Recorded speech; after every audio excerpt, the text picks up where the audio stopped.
ആ നേഴ്സിൻ്റെ ഹസ്ബൻഡ് പറയുന്ന കാര്യങ്ങൾ, പിന്നെ കൂടെ ആ വീട്ടിൽ ഓടിയെത്തിയ ആൾക്കാരുണ്ടായിരുന്നു ഉരുൾപൊട്ടിയ സമയത്ത്. ആ നേഴ്സിൻ്റെ വീട്ടിൽ ഞങ്ങൾക്ക് അഭയം ഉണ്ടാവും എന്നുള്ളതിൽ ഓടിയെത്തിയ ആൾക്കാരെ ഹസ്ബൻഡ് രക്ഷപ്പെടുത്തുമ്പോഴത്തേക്കും തിരിച്ചു വരുമ്പോഴത്തേക്കും ബാക്കിയുള്ളവരൊക്കെ രക്ഷപ്പെട്ട്, ഭാര്യ അതിൽ പെട്ടുപോയി അങ്ങനെ ഇതൊക്കെയാണ് കേട്ടത്. പിന്നെ അതുപോലെ കുറേ സംഭവങ്ങളുണ്ടല്ലേ.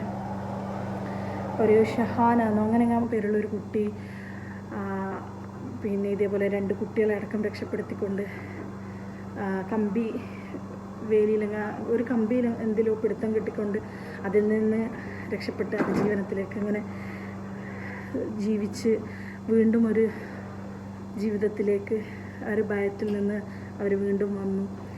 അവരെ സന്തോഷപൂർവ്വം അവരെ ഉപ്പ തിരിച്ചെത്തുമ്പോൾ അവർ ജീവനോടെ ഉള്ളത് ഭയങ്കര സന്തോഷമായിരുന്നു.